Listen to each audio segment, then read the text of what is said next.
नमस्कार। प्रतिदिन अखबार संपादकीय ऑडियो में आपका स्वागत। इसरो से सीखे दैनिक जागरण। संवैधानिक संस्थाओं की साख का सवाल, कपिल सिब्बल। कठिन संतुलन, बिजनेस स्टैंडर्ड, पर्दे के पार जनसत्ता, नए आसमान पर हिंदुस्तान। अब आर्टिकल विस्तार से। इसरो से सीखें दैनिक जागरण। इससे सुखद और कुछ नहीं कि नए वर्ष का शुभारंभ भारतीय अंतरिक्ष अनुसंधान संगठन यानी इसरो की एक और उपलब्धि से हुआ। इसरो ने ब्लैक होल समेत अंतरिक्ष के अन्य रहस्यों के अध्ययन के लिए एक्सपो उपग्रह सफलतापूर्वक लॉन्च करने में सफलता हासिल की। यह अपनी तरह का पहला उपग्रह है। इसरो की सफलताएं भारत को गौरवान्वित करने वाली हैं। बीते वर्ष इसरो ने अपने चंद्र अभियान के तीसरे चरण के तहत चंद्रयान को चंद्रमा के दक्षिणी छोर पहुंचाने में जो सफलता प्राप्त की, वह एक तरह से अंतरिक्ष में हमारी विश्व विजय थी, क्योंकि भारत इस स्थल पर अपने यान को सफलतापूर्वक ले जाने वाला पहला देश था। इसने पूरे विश्व को चमत्कृत किया था। इससे इसरो शीघ्र ही एक और इतिहास रचने के निकट है, क्योंकि सूर्य का अध्ययन करने के लिए भेजा गया अंतरिक्ष यान आदित्य L1 इसी सप्ताह गंतव्य तक पहुंच जाएगा। इसरो प्रमुख ने हाल में अन्य आगामी अभियानों के बारे में जानकारी देते हुए बताया कि यह वर्ष जहां गगनयान अभियान की तैयारियों का होगा, वहीं 50 से अधिक अंतरिक्ष अभियानों को शुरू करने का भी। इसरो ने अपनी उत्कृष्टता से विश्व में अपनी छाप छोड़ने के साथ देश को प्रतिष्ठा भी प्रदान की है। इसरो की क्षमता का लोहा पूरी दुनिया मान रही है। यह सही समय है कि विज्ञान, तकनीकी और शोध से जुड़े हमारे अन्य संस्थान भी इसरो जैसी क्षमता हासिल करने के लिए संकल्पित हों। इस क्रम में वे यह भी ध्यान रखें कि इसरो ने स्वयं के बलबूते महारत हासिल की है। इसरो सरीखी महारत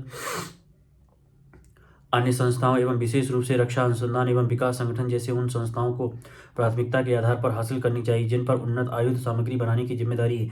यह सही है कि हिंदुस्तान एरोनॉटिक्स लिमिटेड ने तेजस के रूप में हल्का लड़ाकू विमान बनाने में सफलता प्राप्त की है और कई देशों ने उसे खरीदने में दिलचस्पी भी दिखाई है, लेकिन इस विमान के कई उपकरण आयात करने पड़ रहे हैं। एक तथ्य यह भी है कि रक्षा सामग्री के निर्यात में वृद्धि होने के बाद भी भारत को बड़े पैमाने पर युद्धक उपकरणों का आयात करना पड़ता है। युद्धक सामग्री के मामले में भारत को जितनी जल्दी संभव हो आत्मनिर्भर बनना होगा। आत्मनिर्भर और उत्कृष्ट बनने की चुनौती केवल विज्ञान एवं तकनीक से जुड़े संस्थानों के समक्ष ही नहीं है। इस चुनौती को उन सभी संस्थाओं को स्वीकार करना होगा जो नागरिक जीवन को सुगम और सक्षम बनाने के लिए कार्य करती हैं। सरकारी संस्थाओं के साथ निजी क्षेत्र की संस्थाओं एवं उद्योग जगत को भी इसरो से सीख लेते हुए ये चुनौती स्वीकार करनी होगी, क्योंकि इससे ही उसके उत्पादों एवं उनकी ओर से प्रदान की जाने वाली सेवाएं विश्वव्यापी बन सकती हैं। जब ऐसा होगा तभी विश्व में उनकी धाक जमेगी और देश तेजी के साथ आगे बढ़ेगा। संवैधानिक संस्थाओं की साख का सवाल, कपिल सिब्बल। लेखक राज्यसभा सदस्य एवं वरिष्ठ अधिवक्ता हैं। बीते दिनों नोएडा में एक दीक्षा समारोह के दौरान राज्यसभा के सभापति जगदीप धनखड़ ने एक महत्वपूर्ण मुद्दा छिड़ा। इसकी पड़ताल आवश्यक है। उनका संकेत था कि विपक्षी दलों द्वारा संवैधानिक संस्थाओं की प्रतिष्ठा धूमिल की जा रही है। उनका इशारा तृणमूल कांग्रेस सांसद कल्याण बनर्जी की ओर था, जिन्होंने संसद परिषद में उनकी नकल उतारी थी। किसी की नकल उतारने में हर्ज क्या है? इस सवाल पर समर्थन करने से पहले एक प्रश्न पर विचार करते हैं कि देश में संवैधानिक संस्थाओं को कौन नुकसान पहुंचा रहा है। हाल के दौर में राज्यपाल से जुड़े कई मामले चर्चित रहे हैं। राज्यपाल केंद्र सरकार और राज्य के बीच की एक महत्वपूर्ण कड़ी। संविधान के अनुसार राज्यपाल राज्य की विधानसभा का अंग होता है। अब राज्य की विधानसभा कोई विधेयक पारित कर उसे राज्यपाल के समक्ष विचार के लिए भेजती है, तब राज्यपाल के पास 3 विकल्प होते हैं। पहला यह कि वह विधेयक को मंजूरी प्रदान करें ताकि संबंधित विधेयक कानून बन जाए। दूसरा यह कि यदि कानूनी स्तर पर उन्हें कोई खामी नजर आए तो उसे राष्ट्रपति के पास विचार के लिए भेज सकते हैं। तीसरा विकल्प यह होता है कि वह अपनी टिप्पणी के साथ विधेयक वापस विधानसभा को भेज दें। यदि विधानसभा उसे पुनः पारित कर दोबारा उन्हें भेज दे, तब राज्यपाल के पास उसे मंजूरी देने के अलावा और कोई विकल्प शेष नहीं रह जाता। समय समय पर यह देखने में आया है कि विपक्षी दलों द्वारा शासित राज्यों में राज्यपाल महीनों तक विधेयकों को लटकाए रखते हैं। वे संवैधानिक मुद्दों से इतर केंद्र के ऐसे दूत के रूप में काम करते हैं जिसका परिणाम अक्सर राज्य के हितों के विपरीत निकलता है। पिछले कुछ समय में तमिलनाडु, बंगाल, केरल, पंजाब के राज्यपालों और दिल्ली के उपराज्यपाल की कार्यप्रणाली से यही प्रतीत होता है। ऐसा उन्हीं राज्यों में दिखता है जहां विपक्षी दल सत्ता में। कई मामलों में राज्यपाल राज्य की चुनी हुई सरकारों को अस्थिर करते हुए भी नजर आते हैं। ऐसे में हैरानी होती है कि राज्यपाल जैसी संस्था को आखिर कौन बदनाम कर रहा है। केंद्र में सत्तारूढ़ सरकार द्वारा चुनाव आयोग जैसी संस्था का भी अवमूल्यन किया जा रहा है। हाल के समय में चुनाव आयोग अपने संवैधानिक दायित्वों के निर्वहन की पूर्ति करता नहीं दिखा। चुनावी प्रक्रिया के दौरान सत्तारूढ़ दल के किसी नेता पर शायद ही कोई कार्रवाई की जाती हो, जबकि विपक्षी नेताओं को निशाना बनाने का कोई मौका नहीं छोड़ा जाता। कम से कम 2014 के बाद यह सिलसिला और तेज हुआ है। ऐसे में विचार किया जाए कि आखिर संस्थानों की प्रतिष्ठा को कौन धूमिल कर रहा है। संवैधानिक संस्थाओं से इतर अन्य संस्थाओं की आभा भी कमज़ोर पड़ रही है। विश्वविद्यालय और कुलपतियों से लेकर जांच एजेंसियों की कार्यप्रणाली कसौटी पर खरी नहीं उतर पा रही है। राष्ट्रीय जांच एजेंसी विपक्षी नेताओं को तो चुन चुन कर निशाना बनाने में लगी है, जबकि पारा बदलकर भाजपा का दामन थामने वालों नेताओं के खिलाफ कार्रवाई का विराम लगा दिया जाता है। इन संस्थाओं की साख को तार-तार कौन कर रहा है? जहाँ तक उपराष्ट्रपति द्वारा मिमिक्री का मुद्दा उठाने की बात है, तो वह पहले मैं यह स्मरण करा देता हूँ कि कई बार भाजपा नेता ही ऐसा कर चुके हैं। यहाँ तक कि उनके द्वारा लोकसभा में ऐसा किया गया। मुझे यह भी याद है कि कई बार दूसरों ने लोकसभा अध्यक्ष की भी नकल उतारी है। मैं मिमिक्री के मामले के गुणदोष की चर्चा नहीं करना चाहता, लेकिन इसमें जातीय अस्मिता का कोण जोड़ने का कोई तुक नहीं था, जिसका प्रयास सभापति महोदय ने किया। इसे जातीय दृष्टि से तूल देना नितांत दुर्भाग्यपूर्ण है। सभापति महोदय एक जाने-माने अधिवक्ता भी हैं, और मैं उन्हें पूरे सम्मान के साथ उन्हें यह भी स्मरण कराना चाहता हूं कि संसद के पीठासीन अधिकारियों को निष्पक्षता का परिचय देना चाहिए। सरकारिया आयोग ने तो यहाँ तक सुझाया है कि ऐसे पदों पर गैर राजनीतिक व्यक्तियों की नियुक्ति होनी चाहिए। इस संस्था के स्तर पर भी 2014 के बाद से पराभव की स्थिति दिखी। विपक्ष की आवाज़ को दबाया जा रहा है, उन्हें स्कूली छात्रों को की तरह डांटा फटकारा जा रहा है। ऐसे दर्शाया जा रहा है कि संसद को सुचारू रूप से चलाना केवल विपक्ष की जिम्मेदारी, जबकि इसका मूल दायित्व तो सत्ता पक्ष का है। संसद के शीतकालीन सत्र में लोकसभा के 100 और राज्यसभा के 46 सदस्यों का जिस प्रकार निलंबन किया गया, वह भारत के संसदीय इतिहास में एक रिकॉर्ड है। निलंबन की कड़ियाँ संसद की सुरक्षा में सेंध के सवाल से जुड़ी हुई हैं। संसद की सुरक्षा में सेंध हमारे जनप्रतिनिधियों के जीवन के लिए खतरा तक हो सकती थी। मेरा मानना है कि यह विपक्ष का दायित्व था कि वह इस मुद्दे पर प्रधानमंत्री नरेंद्र मोदी या गृह मंत्री अमित शाह के जवाब की मांग करे। ऐसा न करना संसद सदस्य के रूप में उसके दायित्व से विमुख होना होता।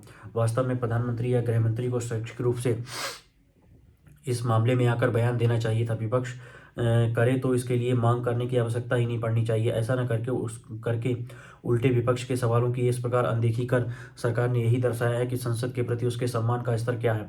सरकार के ऐसे रवैये से ही विपक्षी दलों को प्रदर्शन के लिए बाध्य होना पड़ा, जिसकी परिणति अंततः उसके निलंबन के रूप में हुई। ऐसी स्थिति में मैं फिर से पूछना चाहूँगा कि संस्थानों की छवि धूमिल करने का जिम्मेदार कौन है। अब चूंकि हम इस सभी बातों को पीछे छोड़कर नए वर्ष में प्रवेश कर चुके हैं, तो न केवल विपक्ष बल्कि सरकार में बैठे लोगों को भी ये विचार करना चाहिए कि नव वर्ष में हमें संसद को उन मूल्यों के अनुरूप संचालित करने के लिए प्रयास करना होगा जिनके आधार पर इस संस्थान की स्थापना हुई थी। मुझे विश्वास है कि राज्यसभा के सभापति महोदय अपनी भूमिका और उत्तरदायित्व से भलीभांति अवगत होने के साथ ही उससे भी परिचित होंगे जो मौजूदा गतिरोध और गड़बड़ियों के लिए जिम्मेदार हैं।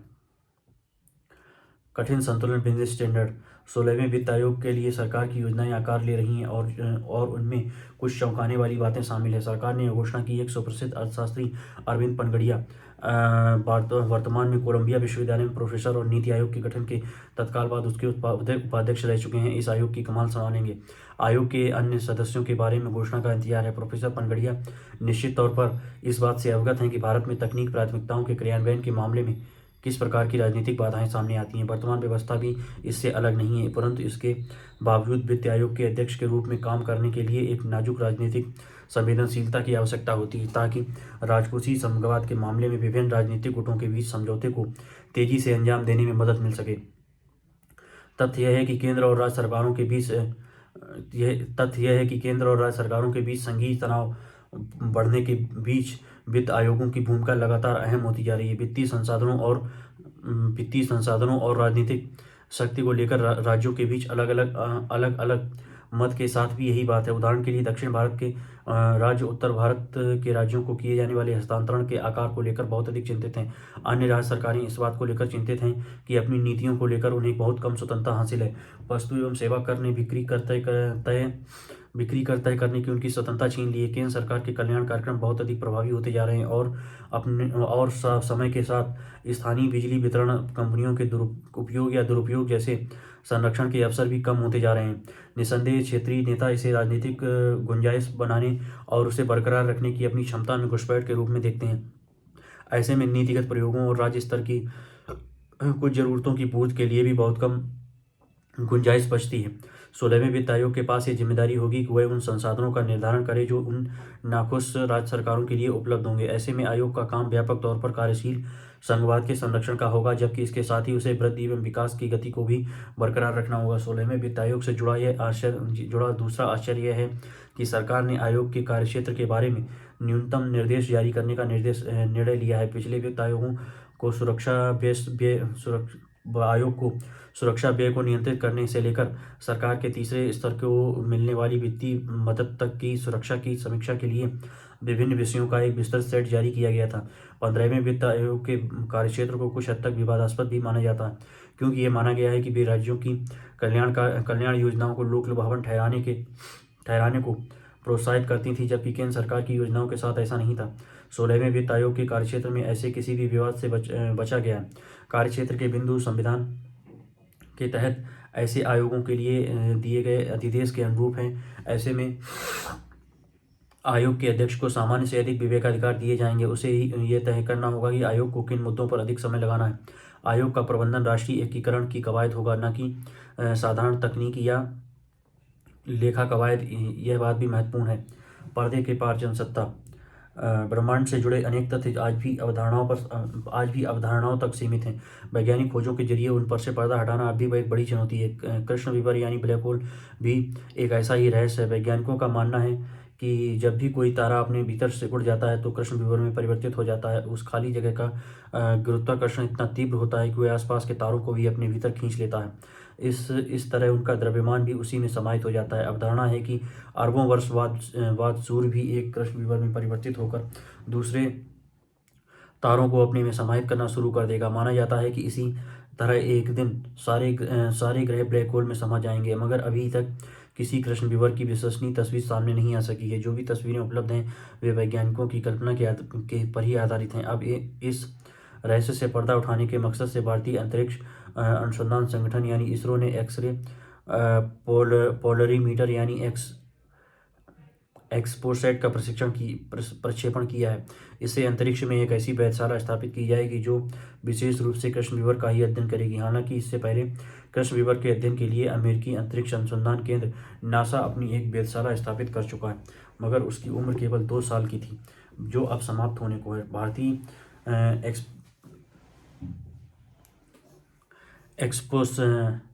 एक्सपोसैट के 5 साल तक काम करने का अनुमान है। इस तरह यह वेधशाला अधिक समय तक अंतरिक्ष में रहकर ब्लैक होल का पता लगाने और उससे जुड़े तथ्य जुटा पाने में सक्षम होगा। भारत पहले ही चंद्रमा के दक्षिणी ध्रुव या चंद्रयान 3 की सॉफ्ट लैंडिंग करा और सूर्य का अध्ययन करने के उद्देश्य से आदित्य एल का प्रक्षेपण कर अंतरिक्ष अनुसंधान के क्षेत्र में अपनी उपलब्धियों का परचम लहरा चुका है।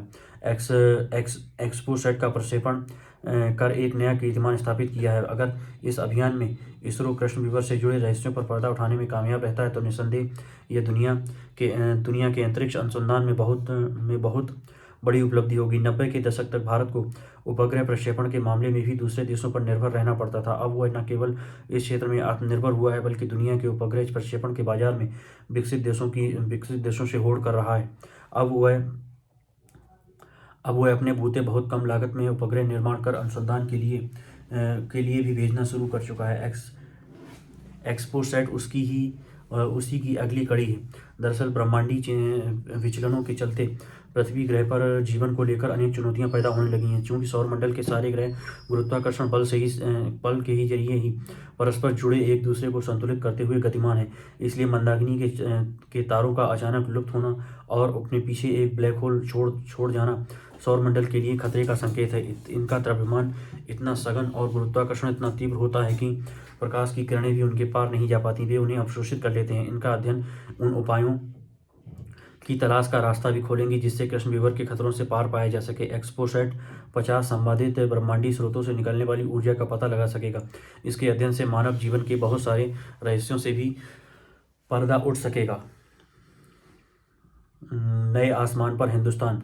पिछले साल के आखिरी दिन जब लोग नए साल के स्वागत की तैयारी कर रहे थे, कहीं नए साल की बधाइयां दी जा रही थी और कहीं जश्न मनाए जा रहे थे, ठीक उसी समय आंध्र प्रदेश के श्रीहरिकोटा में उल्टी गिनती शुरू हो चुकी थी और नए साल की नई सुबह 9:10 बजे जब यह उल्टी गिनती खत्म हुई तो भारतीय अंतरिक्ष अनुसंधान संस्थान यानी इसरो ने 44.4 मीटर लंबा एक भारी भरकम रॉकेट आसमान की ओर दागा। कुछ ही देर के अंदर धरती से 650 किलोमीटर दूर की कक्षा में एक्सपोसैट नाम का एक उपग्रह स्थापित हो चुका था। साल 2024 की शुरुआत के लिए इससे अच्छी कोई और खबर नहीं हो सकती थी। उपग्रह को लॉन्च करना और उसे किसी कक्षा में स्थापित कर देना इसरो के लिए कोई नई बात नहीं है, पर एक्सपोसैट जिस तरह का उपग्रह है उसे इसरो से सिर्फ एक और उपलब्धि कह देने भर से बात खत्म नहीं होती है। वैज्ञानिक अध्ययन के लिए लॉन्च किया गया यह उपग्रह खगोल शास्त्र में भारत की महारत और उसकी महत्वाकांक्षा दोनों को ही बताता है। इसे हम इससे भी समझ सकते हैं कि ऐसा उपग्रह अभी तक सिर्फ अमेरिका के पास है। जब भारतीय अंतरिक्ष संगठनों के उपग्रह की चर्चा करते हैं तो आमतौर पर ऐसे उपग्रहों का नाम लिया जाता है जिसकी कोई सीधी उपयोगिता है। मसलन वे उपग्रह जो टेलीविज़न प्रसारण के लिए थे, या वे उपग्रह जो जीपीएस सेवा देते हैं, या वे उपग्रह जो मौसम के अध्ययन और पूर्वानुमान के लिए लॉन्च किए जाते हैं, या फिर वे उपग्रह जो सीमाओं की निगरानी करते हैं, शहरों, कस्बों, गाँवों, खेतों, फसलों और नदियों नहरों का हाल बताते हैं। लेकिन एक्सपोसैट इन सबसे जरा अलग किस्म का उपग्रह है। इसे शुद्ध रूप से वैज्ञानिक शोध के लिए तैयार किया गया है। इसका सीधा लाभ खगोल शास्त्रियों और खगोल भौतिक विज्ञानियों को मिलेगा। इस उपग्रह में लगा एक्सरे पोलरीमीटर अंतरिक्ष में मौजूद एक्सरे किरणों का आकलन करके उनके स्रोत का पता लगाएगा। इससे खासकर ब्लैक होल के अध्ययन में मदद मिलेगी।